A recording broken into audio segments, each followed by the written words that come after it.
मेरे प्यारे देशवासियों, नमस्कार।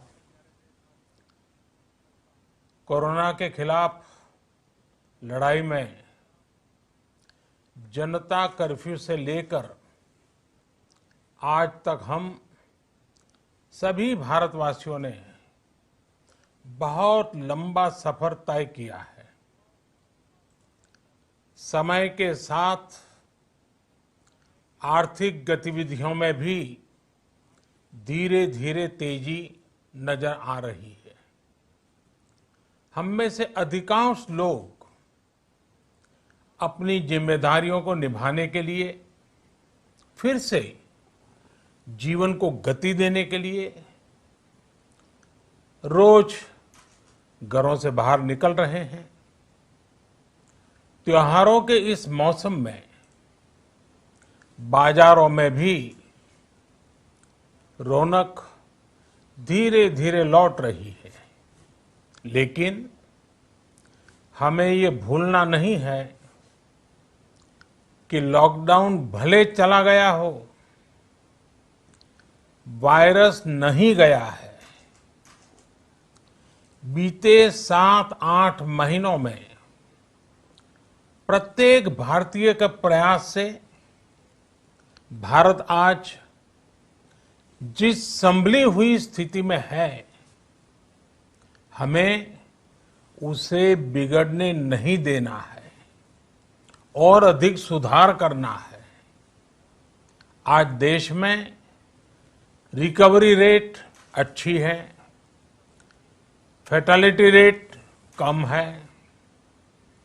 भारत में जहां प्रति 10 लाख जनसंख्या पर करीब 5,500 लोगों को कोरोना हुआ है, वहीं अमेरिका और ब्राजील जैसे देशों में ये आंकड़ा 25,000 के करीब है। भारत में प्रति 10 लाख लोगों में मृत्यु दर 83 है, जबकि अमेरिका, ब्राजील, स्पेन, ब्रिटेन जैसे अनेक देशों में ये आंकड़ा 600 के पार है। दुनिया के साधन संपन्न देशों की तुलना में भारत अपने ज्यादा से ज्यादा नागरिकों का जीवन बचाने में सफल हो रहा है। आज हमारे देश में कोरोना मरीजों के लिए 90 लाख से ज्यादा बेड्स की सुविधा उपलब्ध है।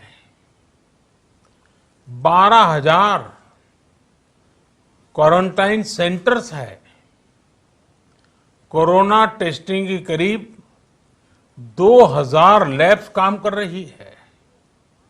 देश में टेस्ट की संख्या जल्द ही 10 करोड़ के आंकड़े को पार कर जाएगी। कोविड महामारी के खिलाफ लड़ाई में टेस्ट की बढ़ती संख्या हमारी एक बड़ी ताकत रही है। सेवा परमो धर्म के मंत्र पर चलते हुए हमारे डॉक्टर, हमारे नर्सिस, हमारे हेल्थ वर्कर्स, हमारे सुरक्षाकर्मी और भी सेवा के भाव से काम करने वाले लोग इतनी बड़ी आबादी की निस्वार्थ सेवा कर रहे हैं। इन सभी प्रयासों के बीच ये समय लापरवाह होने का नहीं है। ये समय ये मान लेने का नहीं है कि कोरोना चला गया या फिर अब कोरोना से कोई खतरा नहीं है।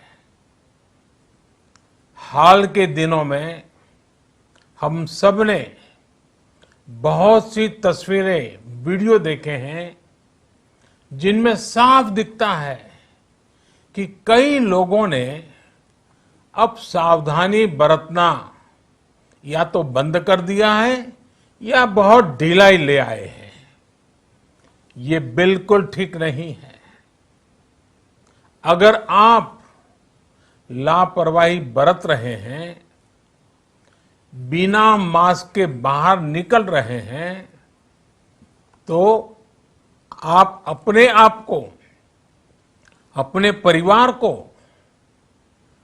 अपने परिवार के बच्चों को, बुजुर्गों को उतने ही बड़े संकट में डाल रहे हैं। आप ध्यान रखिए, आज अमेरिका हो या फिर यूरोप के दूसरे देश, इन देशों में कोरोना के मामले कम हो रहे थे, लेकिन अचानक से फिर से बढ़ने लगे हैं और चिंताजनक वृद्धि हो रही है। साथियों, संत कबीरदास जी ने कहा है,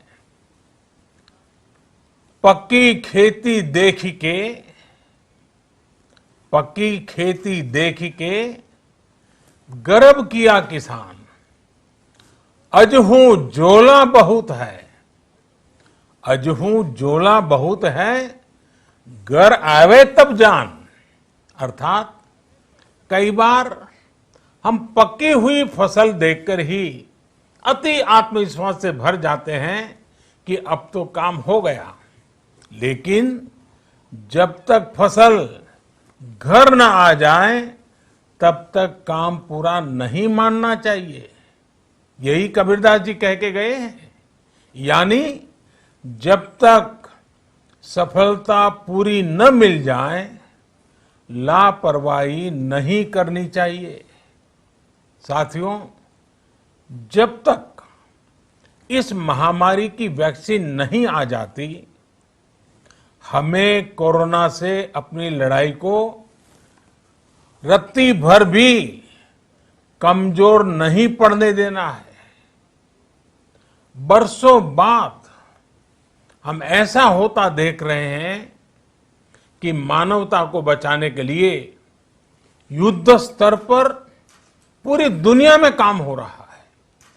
अनेक देश इसके लिए काम कर रहे हैं। हमारे देश के वैज्ञानिक भी वैक्सीन के लिए जी जान से जुटे हैं। भारत में अभी कोरोना की कई वैक्सीन पर काम चल रहा है। इनमें कुछ एडवांस स्टेज पर है, आशास्पद स्थिति दिखती है। साथियों, कोरोना की वैक्सीन जब भी आएगी, वो जल्द से जल्द प्रत्येक भारतीय तक कैसे पहुंचे, इसके लिए भी सरकार की तैयारी जारी है।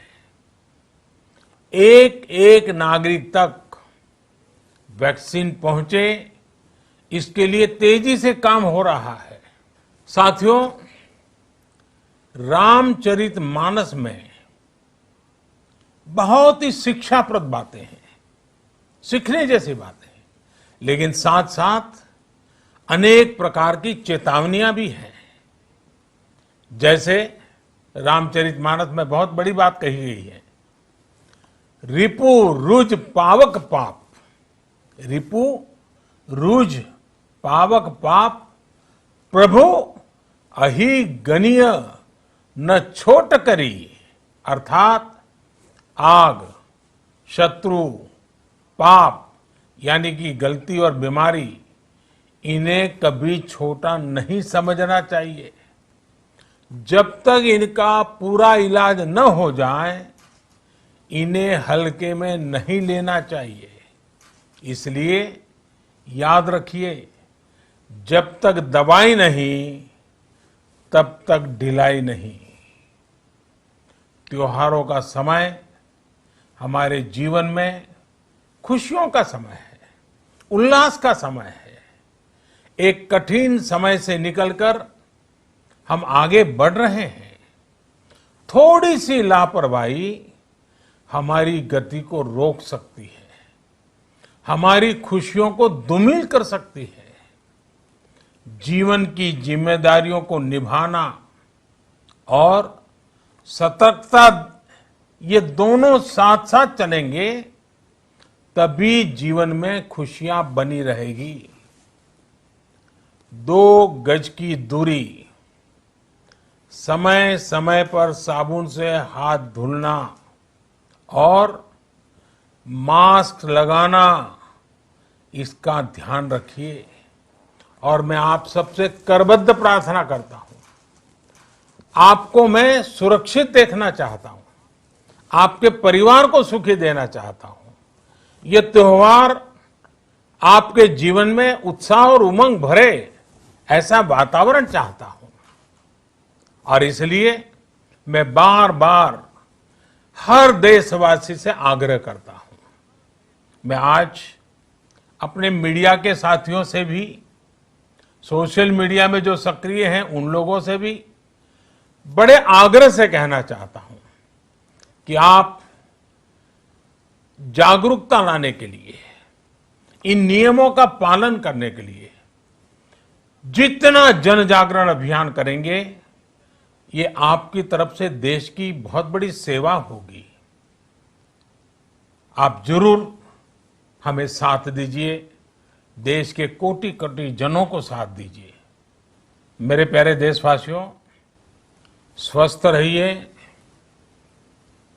तेज गति से आगे बढ़िए और हम सब मिलकर के देश को भी आगे बढ़ाएं। इन्हीं शुभकामनाओं के साथ नवरात्र, दशहरा, ईद, दीपावली, छठ पूजा, गुरु नानक जयंती समेत सभी त्योहारों की सभी देशवासियों को एक बार फिर से बहुत बहुत बधाई देता हूं।